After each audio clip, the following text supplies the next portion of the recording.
وصحبه أجمعين. أما بعد فأعوذ بالله من الشيطان الرجيم. بسم الله الرحمن الرحيم.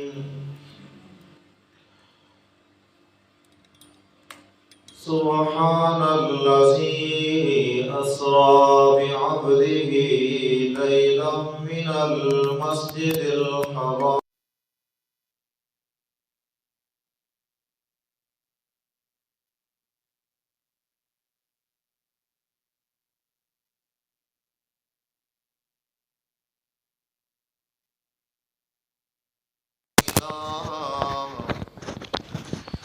إنه هو السميع البصير.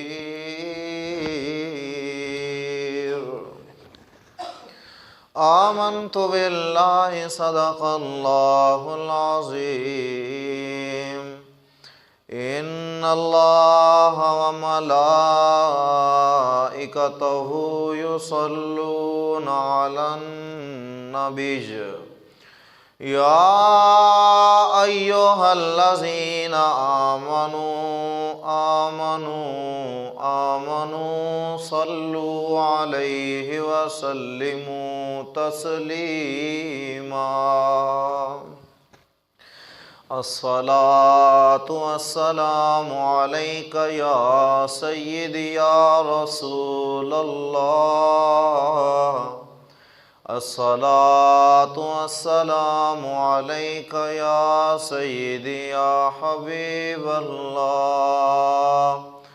الصلاة والسلام عليك يا سيدي يا رحمة للعالمين وعلى آلك وصحابك يا سيدي يا خاتم النبيين.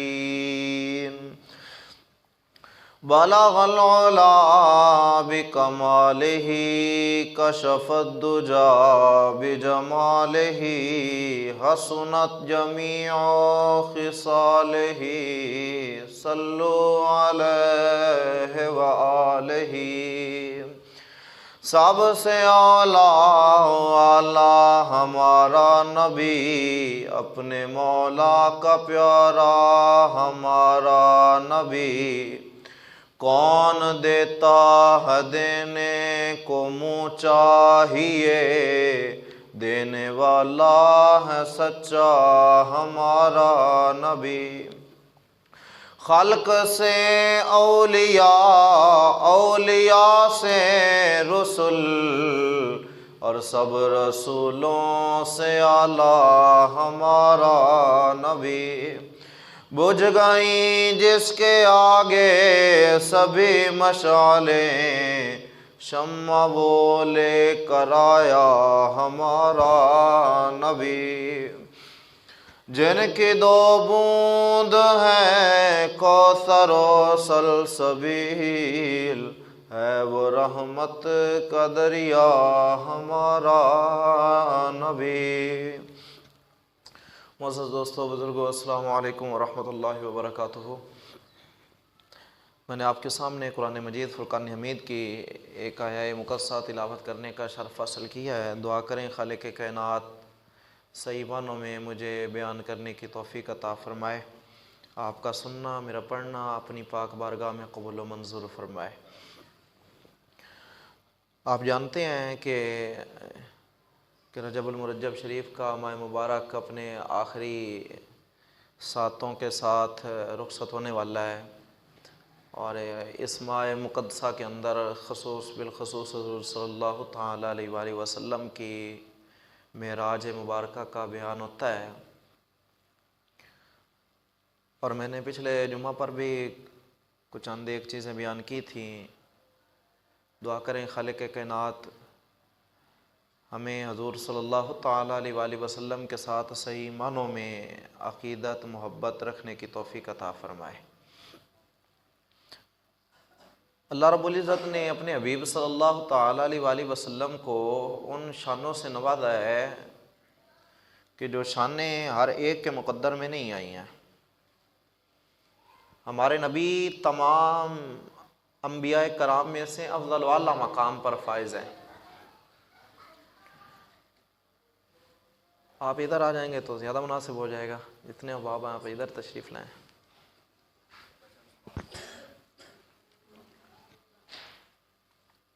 حضور صلی اللہ تعالیٰ علیہ وآلہ وسلم کی معراج مبارکہ کا بیان ہوتا ہے۔ میں آگے والی بات سے پہلے ایک بات آپ کو سمجھا دوں۔ عرب کا یہ دستور تھا کہ جب بندہ کہیں دور سے آتا تھا نا، کافی سفر کر کے آتا، تو اس سے پوچھتے بھائی کہاں سے آیا ہے، تو وہ کہتا فلاں جگہ سے آیا ہوں۔ تو وہ کہتا اتنی جلدی پہنچ آیا ہے؟ مثال کے طور پر 2 دن کا سفر ہوتا تھا تو وہ کہتا میں جناب 1 دن کے اندر طے کر کے آیا ہوں۔ تو وہ عرب کے جو لوگ تھے ان کا یہ طریقہ تھا، وہ پھر کہتے تھے سبحان اللہ۔ وہ کہتے تھے سبحان اللہ، کیا بات ہے کہ تو نے اتنا سفر چند لمحوں کے اندر طے کر لیا، سبحان اللہ۔ عرب کا یہ دستور تھا، اور اللہ نے اپنے حبیب کو معراج پر بلایا، اتنی بلندیوں پر بلایا، اتنا سفر طے کرایا۔ اب جب حبیب واپس آئے نا تو لوگوں نے کہنا شروع کر دیا یہ کیسے ہو سکتا ہے کہ کان کے اندر وہاں چلے جائیں، وہاں سے واپس بھی آ جائیں؟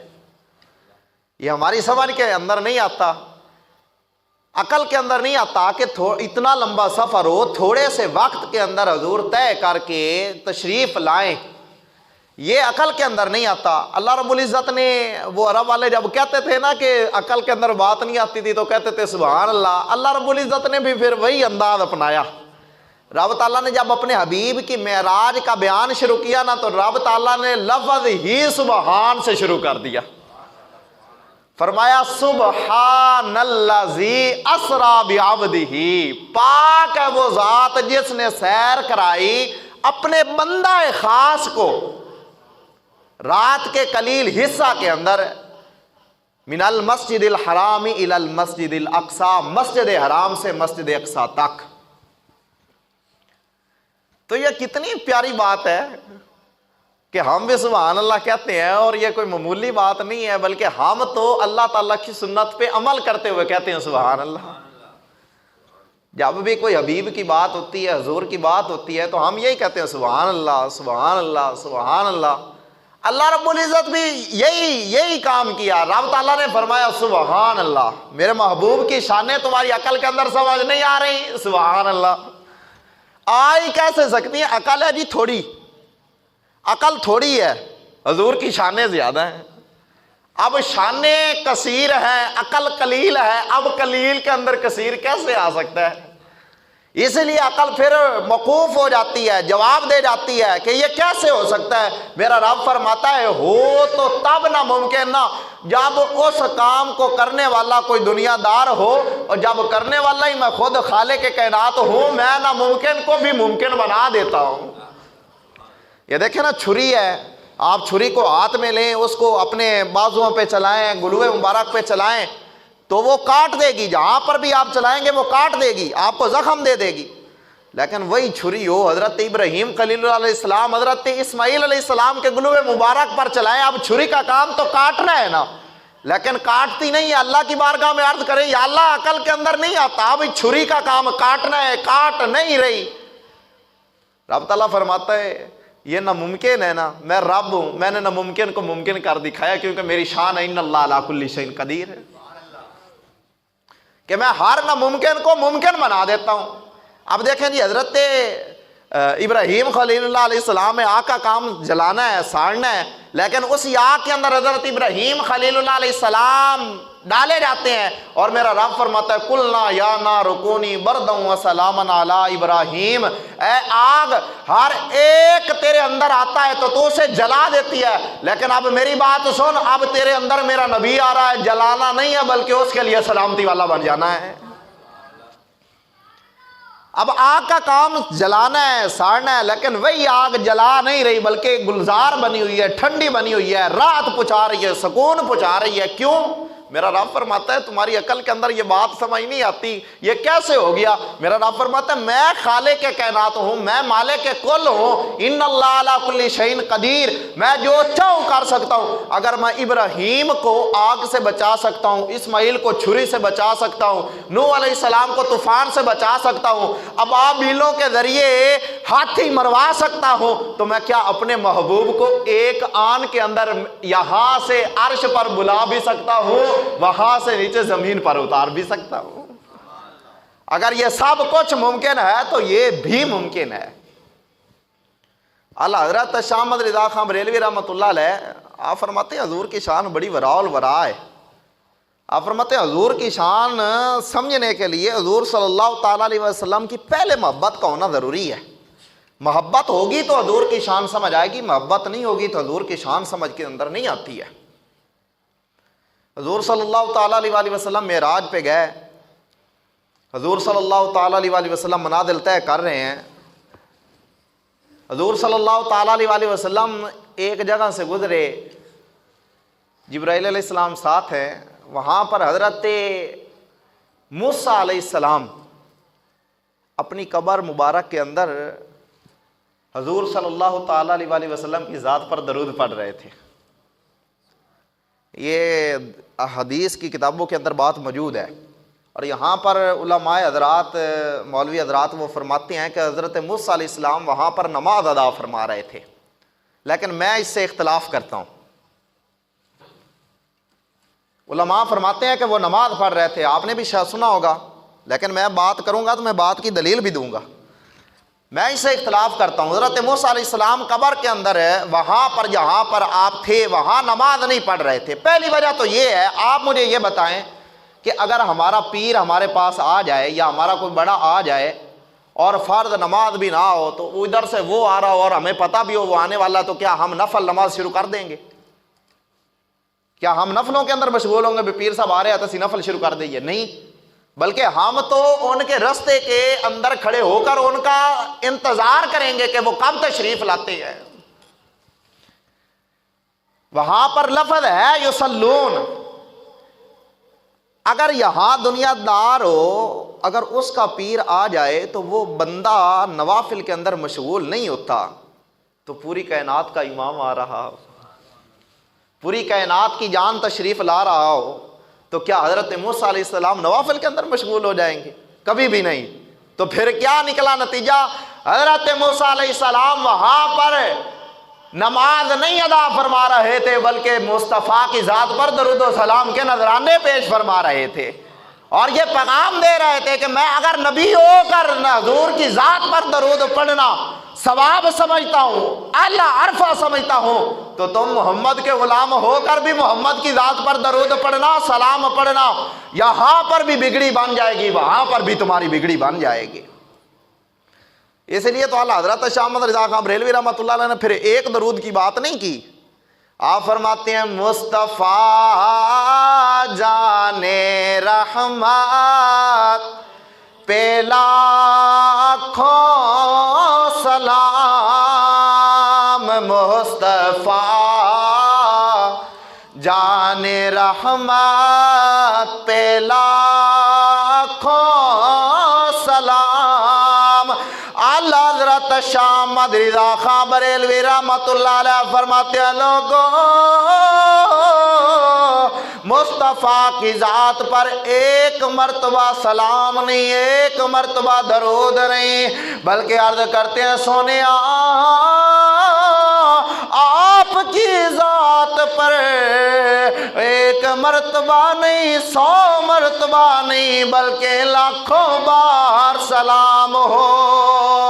مصطفیٰ جان رحمت پہ لاکھوں سلام، شمع بز میں ہدایت پہ لاکھوں سلام۔ اور اعلیٰ حضرت فرماتے ہیں کیوں نہ سلام بھیجے، کیوں نہ سلام بھیجے، وہ ہیں کیسے؟ آپ فرماتے ہیں وہ ہمارے نبی، وہ ہمارے نبی ہمیں ان کے امتی، وہ ہمارے نبی، وہ ہمارے نبی، میرے کریم آقا کی بات کر رہے ہیں، فرماتے ہیں وہ ہمارے نبی ہمیں ان کے امتی، فرماتے ہیں پھر سن امتی تجھ پہ کیا، فرماتے ہیں امتی تیری قسمت پہ لاکھوں سلام، امتی تیری قسمت پہ لاکھوں، ایک دفعہ نہیں۔ اب یہاں پر آپ پر کوئی اعتراض کر سکتا ہے بھائی حضور پر سلام تو سمجھ میں آتا ہے، بندوں پر سلام کیسا ہے؟ یہاں پر میں ایک ساتھ مسئلہ بیان کر دوں، ہو سکتا ہے کوئی ڈی ڈبلیو گروپ کا آپ کو مل جائے، وہ مولانا کی تقریر سنی آپ نے تو آپ نے کہہ دیا جناب امتی پر بھی سلام۔ چلو پہلے تم نبی کی بات کرتے تھے، اب امتیوں سے بھی شروع ہو گئے ہو، اب امتیوں پر بھی سلام پڑھنا تم نے شروع کر دیا ہے۔ تو میں نے کہا ہم ڈھیلی بات تو کرتے نہیں، اللہ کا قرآن ہمارے پاس ہے، بات کرنی ہے تو قرآن سے نکال لیتے ہیں۔ میں قرآن کی آیت پڑھنے لگا ہوں جو اللہ اللہ اللہ اپنے حبیب پر سلام بھیج رہا ہے اور حبیب کو حکم دے رہا ہے تم اپنے غلاموں پر سلام بھیجو، یہ قرآن پڑھنے لگا ہوں۔ میرا رب فرماتا ہے اے میرا حبیب، اے میرا حبیب قل الحمد للہ وسلام علی عبادہ الذین اصطفیٰ، اے میرا حبیب اللہ کی تعریف بیان کیجئے، اللہ کی بڑائی بیان کیجئے، وسلام علی عبادہ الذین اصطفیٰ، اور اللہ کے چنے ہوئے، اللہ کے خاص بندے، اللہ کے مقرب بندے، اللہ کے محبوب بندے، اللہ کے پیارے پیارے بندوں پر آپ سلام بھیجئے۔ اے میرا حبیب آپ کی ذات پر میں سلام بھیجتا ہوں، میرے فرشتے سلام بھیجتے ہیں، میرے سونے سونے بندے سلام بھیجتے ہیں، پر میرا حبیب ساری کائنات تجھ پر سلام بھیج رہی ہے، ساری کائنات تجھ پر سلام بھیج رہی ہے، ساری کائنات تجھ پر درود بھیج رہی ہے، پر میرا حبیب میں تجھے حکم دے رہا ہوں جو تجھ پر سلام بھیجنے والے ہیں، میرا حبیب تم ان پر سلام بھیجا کرو۔ وَسَلَامٌ عَلَىٰ عِبَادِهِ الَّذِينَ اصْطَفَىٰ، یہ قرآن کی آیت ہے۔ حضور کی ذات پر اللہ بھی سلام بھیجتا ہے، فرشتے بھی بھیجتے ہیں، سارے مومن بندے سلام بھیجتے ہیں، اور وہ مومن کتنے خوش نصیب ہیں جن پر اللہ اپنے محبوب کی زبان سے سلام بھجوا رہا ہے۔ پھر کیوں نہ کہیں کہ وہ ہمارے نبی، ہمیں ان کے امتی،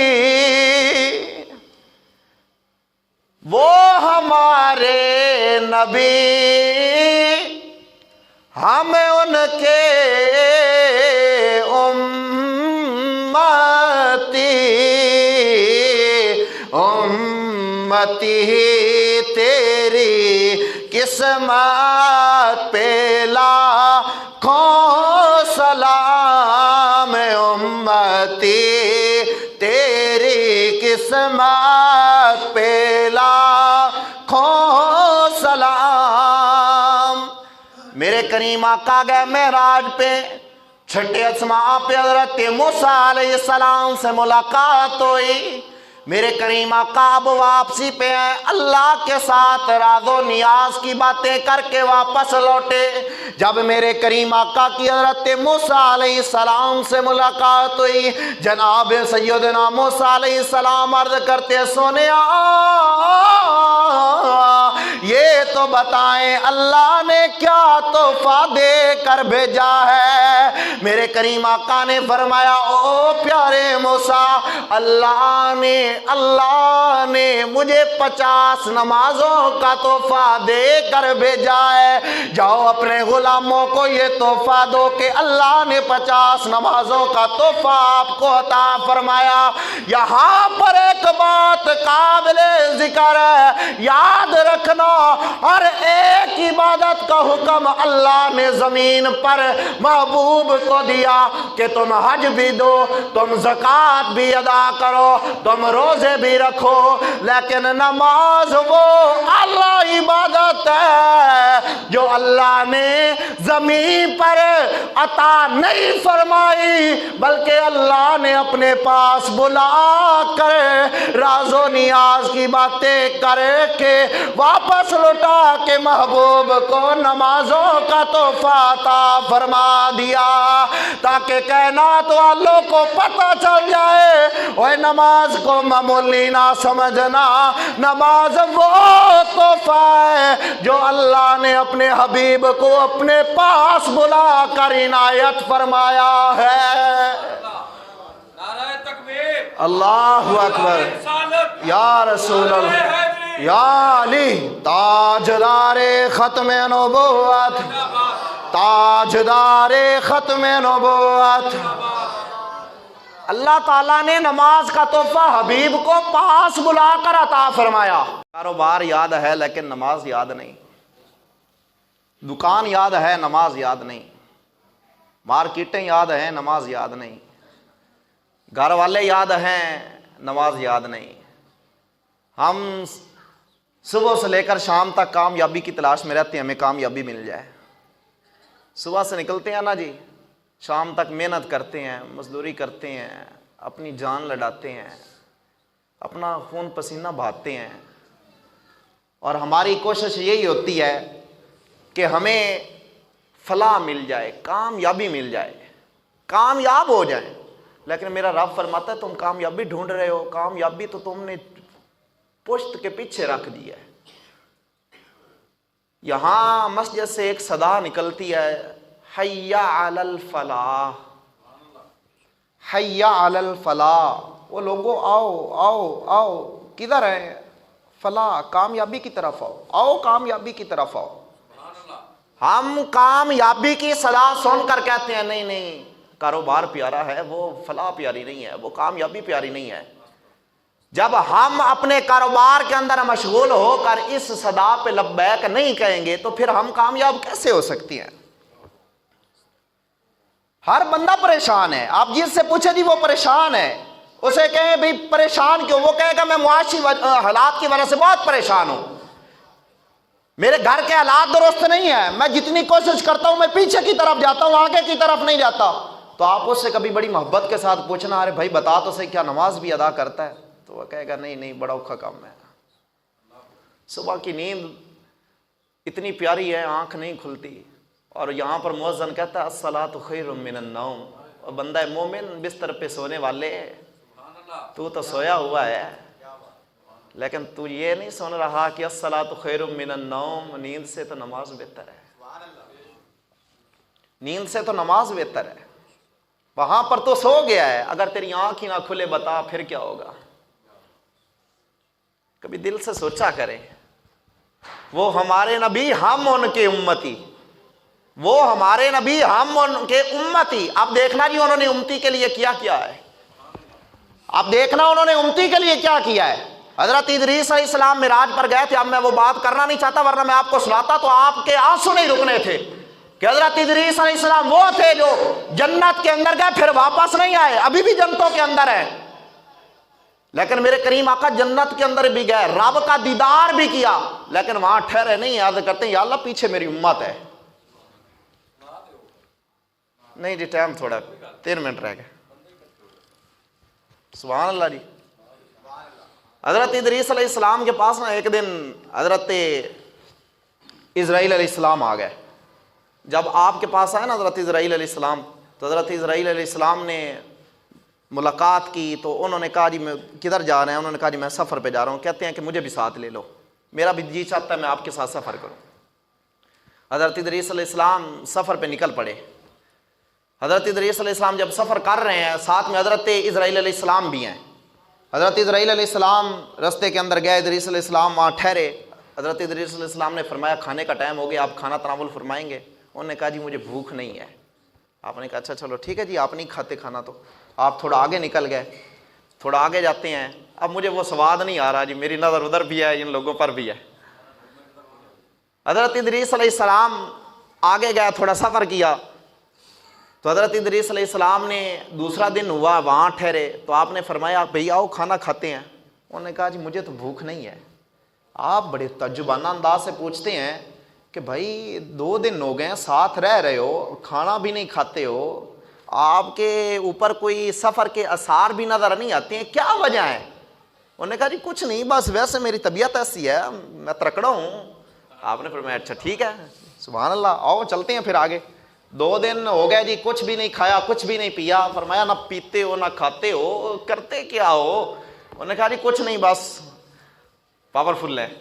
تھوڑا سا آگے چلے, تیسرا دن ہے, تیسرا دن کا سفر ہوا, اختتام ہوا.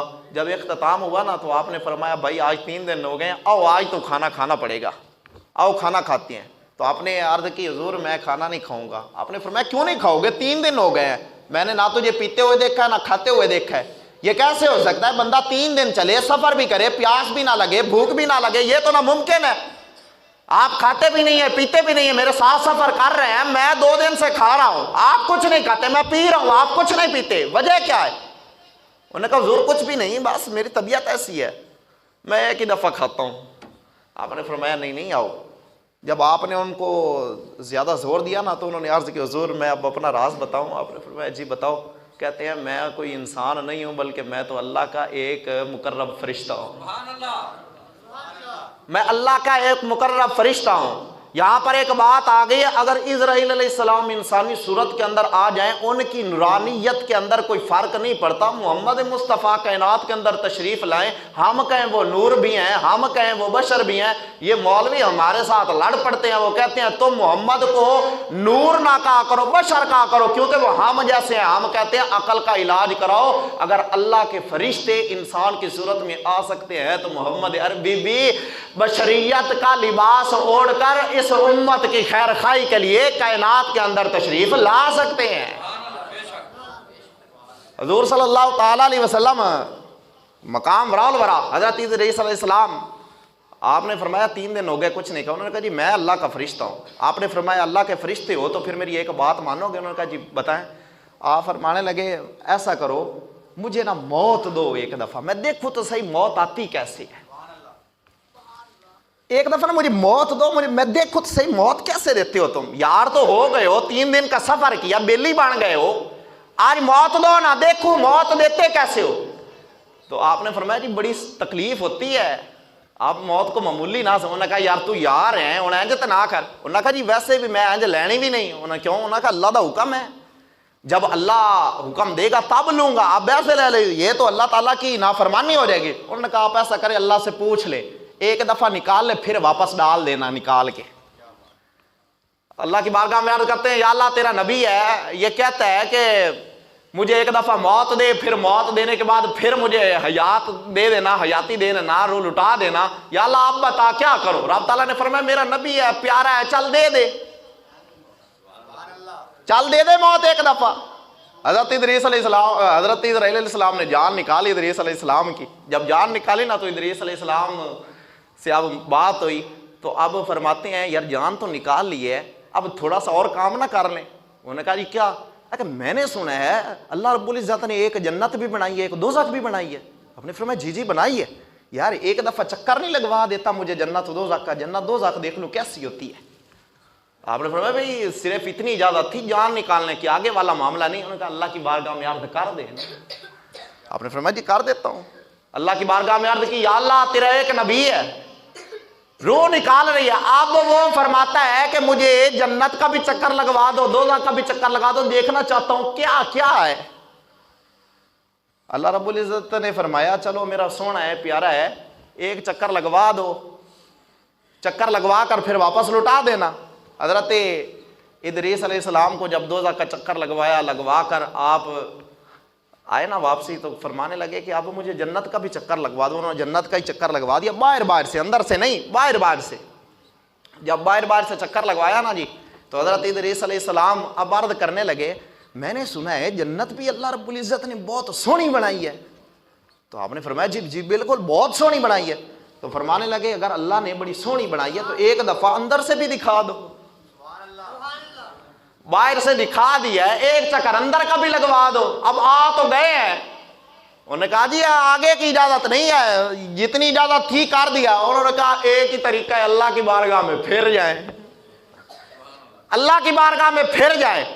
حضرت موسیٰ علیہ السلام ادھر ہیں, وہ ہمارے نبی, ہم ان کے امتی, امتی تیری قسمت پہ لاکھوں سلام. حضرت موسیٰ علیہ السلام سے ملاقات ہوئی, کہا کیا تحفہ لے کر جا رہے ہو؟ فرمایا 50 نمازیں.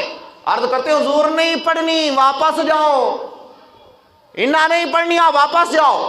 آپ واپسی گئے, اللہ رب العزت نے 5 گھٹا دیتی ہیں, 40 لے کے واپسی ہے, 45 ہو گئی ہیں جی. تو فرمایا ہون کی ملا؟ فرمایا 45 نمازاں نہیں پڑھنی, ایک بار پھر واپس جاؤ, پھر واپس جاؤ. وہ آ رہے ہیں, جا رہے ہیں, آ رہے ہیں, جا رہے ہیں. موسیٰ علیہ السلام سے پوچھے تو صحیح کیا بات ہے کہ کبھی لے آ رہے ہو, کبھی لے جا رہے ہو, ایک ہی دفعہ کہہ دو 5 رہ جائے, باقی ساری معاف ہو جائے, وجہ کیا ہے, کیوں بار بار چکر لگوا رہے ہو؟ موسیٰ علیہ السلام کی طرف سے جواب ملتا ہے, کائنات والوں کوئی طور پر میں نے اللہ کا ایک جلوہ دیکھا تھا, اس کی تجلیات میں سے ایک تجلی دیکھی تھی تو اتنا سرور آیا تھا. آج مصطفیٰ رب کے پاس جاتے ہیں, لوٹ کر آتے ہیں, آج میں تجلیوں کی بارش لوٹ رہا ہوں, محمد مصطفیٰ کو دیکھ کر رب تعالیٰ کے دیدار کر رہا ہوں. یہ آنا جانا, اس کے اندر بڑا راز ہے, آنے جانے کے اندر. ادریس علیہ السلام عرض کرتے ہیں حضور جائیں, جا کر رب کی بارگاہ میں عرض کریں اللہ ایک دفعہ اندر سے چکر لگوا دے, ایک دفعہ, بار بار نہیں کہوں گا, ایک ہی چکر لگوا دے. حضرت ادریس علیہ السلام نے جب یہ بات کی نا, حضرت اسرائیل علیہ السلام نے اللہ کی بارگاہ میں عرض کی یا اللہ تیرا نبی فرماتا ہے کہ مجھے ایک جنت کے اندر سے بھی چکر لگوا دو. حضرت ادریس علیہ السلام نے جب یہ بات سنی, اللہ تعالیٰ نے جب یہ بات سنی تو فرمایا کچھ نہیں ہوتا, میرا یار ہے, محبوب ہے, اس کو جا کر کہو کہ بات سنو, جنت کے اندر تو تم کو بھیج دیتا, لیکن میں نے وعدہ کیا ہوا ہے جنت کے اندر سب سے پہلے میں اپنے نبی محمد مصطفیٰ کو داخل فرماؤں گا. تجھے جنت کے اندر تو میں جانے دیتا, لیکن میں وہاں پر سب سے پہلے اپنے حبیب کو بھیجوں گا, اس لیے تم جنت کے اندر نہیں جا سکتے. اسرائیل علیہ السلام جب آئے نا ادریس علیہ السلام کے پاس, اللہ کا یہ پیغام دیا. ادریس علیہ السلام نے وہاں اسرائیل علیہ السلام سے کہا مجھے ایک بات بتاؤ, جنت کے اندر غلمان و ردوان نہیں بس رہے ہیں؟ جنت کے اندر غلمان نہیں ہے, حوریں نہیں ہے, ردوان نہیں ہے؟ انہوں نے کہا جی ہے. تو انہوں نے کہا اگر وہ ہے تو میں نہیں جا سکتا. انہوں نے کہا جی وہ تو حضور کے خادم بن کے وہاں پر رہ رہے ہیں, وہ تو حضور کے غلام بن کے وہاں پر رہ رہے ہیں. اب ادریس علیہ السلام نے فرمایا کہا وہ سنی اسرائیل, اگر وہ خادم بن کے رہ سکتی ہیں تو یہ ادریس محمد کا خادم بن کے نہیں جا سکتا ہے. یہ ادریس علیہ السلام محمد کا خادم بن کے نہیں جا سکتا. انہوں نے کہا جی بالکل جا سکتا ہے. تو آپ نے فرمایا پھر ایسا کرو, اللہ کی بارگاہ میں عرض کرو ادریس نبی کی حیثیت سے نہیں جائے گا بلکہ محمد عربی کا خادم بن کے جنت کے اندر جائے گا. حضرت ادریس علیہ السلام کو اندر داخل کیا جی جنت کے اندر, رب نے اجازت عطا فرما دی. جب جنت کے اندر چلے گئے, جب جنت کے اندر گئے نا, اندر سے جا کر نظارے دیکھے, بڑی بڑی اعلیٰ چیزیں دیکھیں. دیکھ کر حضرت ادریس علیہ السلام نے فرمایا بھئی آؤ بھئی ٹائم ہو گیا, چلیں واپس. اسرائیل علیہ السلام نے فرمایا ٹائم ہو گیا, آؤ واپس چلیں, بات ختم ہو گئی. ادریس علیہ السلام فرمانے لگے بات سنو, جنت کے اندر سے بھی کبھی نکالا گیا ہے کسی کو؟ انہوں نے کہا جی یہ کیا بات ہوئی؟ انہوں نے کہا مجھے یہ بتاؤ جنت کے اندر آنے کے لیے کیا کیا چیزیں درکار ہوتی ہیں؟ انہوں نے کہا جی سب سے پہلے موت آتی ہے, موت کے بعد اس کو جنت و دوزخ دکھائی جاتی ہے, جنت و دوزخ دکھانے کے بعد رب تعالیٰ چاہے تو دوزخ کے اندر بھیج دے, رب تعالیٰ چاہے تو جنت کے اندر بھیج دے. آپ نے فرمایا اب روک جاؤ, میری بات سنو, مجھے موت آئی ہے؟ انہوں نے کہا جی آئی ہے۔ آپ نے فرمایا میں نے جنت و دوزخ دیکھی ہے؟ انہوں نے کہا دیکھی ہے۔ انہوں نے کہا اس کے بعد میں کدھر آیا ہوں؟ انہوں نے کہا جی جنت کے اندر۔ انہوں نے کہا اب بتا جو جنت کے اندر آ جائے وہ کبھی باہر جا سکتا ہے؟ آپ نے فرمایا نہیں۔ تو انہوں نے کہا اب یہ بتا میں کیسے واپس جاؤں؟ اب بتا میں واپس کیسے جاؤں؟ میں سارے مرحلے تو طے کر کے یہاں پر پہنچا ہوں، اب میں واپس نہیں جاؤں گا، مجھے موت آ گئی ہے۔ اب حضور صلی اللہ تعالیٰ علیہ وسلم کی محبت دیکھیں اپنے غلام سے۔ اسرائیل علیہ السلام پاس ہے، اسرائیل علیہ السلام کو فرمایا اسرائیل جان نکالنے لگے ہو، آج جتنی تکلیفیں دینی ہے نہ دے لو، لیکن جب میرے امتی کی جان نکالنا نا تو تب میرے امتی کو تکلیف نہ دینا، تب میرے امتی کو تکلیف نہ دینا۔ اس کی جان نکال رہی ہو، جتنی تکلیفیں آئیں وہ مجھ کو آ جائے، میرے امتی کو نہ آئے، کیونکہ میں محمد اپنے امتی کی تکلیف کو برداشت نہیں کر سکتا ہوں۔ اور بندہ مومن الصلاۃ معراج المومنین میرے آقا فرما رہے ہیں، اور حضور صلی اللہ علیہ وسلم فرماتے ہیں نماز میرے آنکھوں کی ٹھنڈک ہے۔ اب بتا یہاں پر مسجد کے اندر سے تو آواز آ رہی ہوتی ہے الصلاۃ خیر من النوم، حی علی الصلاۃ، حی علی الفلاح، تیرا کاروبار ہی نہیں چھوٹتا تجھ سے، تو مصطفیٰ کی آنکھوں کی ٹھنڈک کو بھی چھین رہا ہے، اور پھر بھی ہم کہیں ہم مصطفیٰ کے غلام ہیں، ہم مصطفیٰ سے پیار کرنے والے ہیں، تو یہ کون سا عشق ہے، یہ کون سا پیار ہے کہ ہم حضور صلی اللہ علیہ وسلم سے اتنی بھی وفا نہیں کر سکتے کہ ہم جو حضور کی آنکھوں کی ٹھنڈک ہے اس آنکھوں کی ٹھنڈک کو رب تعالیٰ کی بارگاہ کے اندر اپنے سر کو جھکا کر مصطفیٰ کو بھی راحت پہنچائیں اور اللہ رب العزت کو بھی راضی فرما لیں۔ حضور صلی اللہ تعالیٰ علیہ وسلم آپ نے وہاں حضرت موسیٰ علیہ السلام سے جب بات کی نا، ادریس علیہ السلام وہیں پر رہ گئے، ادریس علیہ السلام جنت کے اندر رہ گئے، واپس نہیں آئے۔ اللہ رب العزت کی بارگاہ میں عرض کی اسرائیل علیہ السلام نے، یا اللہ آپ واپس نہیں جاتے ہیں؟ میرے رب نے فرمایا میرا سونا نہیں جاتے ہیں تو رہنے دے۔ آپ جی دیکھ کے پیچھے امت ہے نا، امت تو ہے پیچھے، ادریس علیہ السلام نبی ہے، پیچھے امت ہے۔ اب وہاں امت ہے لیکن جنت کے اندر گئے، مقام وراء الورا، اللہ شان کے مالک، لیکن جب اوپر گئے تو فرمایا امتی اپنا حساب خود کر لیں گے، نہیں آئے واپس لوٹ کر۔ لیکن میرے کریم آقا بھی گئے ہیں جنت کے اندر، وہاں پر آپ نے کئی چیزوں کو ملاحظہ فرمایا، کئی چیزوں سے آپ کو آراستہ و مزین کیا گیا، لیکن میرے کریم آقا صلی اللہ تعالیٰ علیہ وسلم رب کی بارگاہ میں یہ عرض نہیں کیا یا اللہ یہاں پر آ گیا ہوں اب واپس نہیں جاؤں گا، بلکہ عرض کرتی ہے سونے ہاں پیچھے میری امت ہے، میں چاہتا ہوں میں جاؤں اپنی امت کے پاس اور جا کر ان کو بتاؤں میرا رب اتنا سونا ہے، میرا رب اتنی شانوں والا ہے، میرا رب اتنا پیار کرنے والا ہے، تاکہ میرے غلام جب یہ مقام سنے، جب یہ شان سنے تو وہ دنیا داری کی طرف نہ جائیں، یا اللہ وہ تیری فرما برداری کی طرف آ جائیں۔ میرے کریم آقا سے عرض کی کہ یا رسول اللہ کیا آپ نے اللہ کو دیکھا ہے؟ اللہ کیسا ہے، کتنا خوبصورت ہے؟ میرے کریم آقا نے فرمایا جی دیکھ کر آیا ہوں۔ انہوں نے عرض کی سونیا کیسا ہے، کتنا خوبصورت ہے؟ میرے کریم آقا صلی اللہ تعالی علیہ وسلم نے فرمایا او میرے غلاموں میں محمد کو دیکھ لو، اللہ رب العزت نے مجھے اپنا مظہر بنا کر کائنات کے اندر جلوہ گر فرمایا ہے۔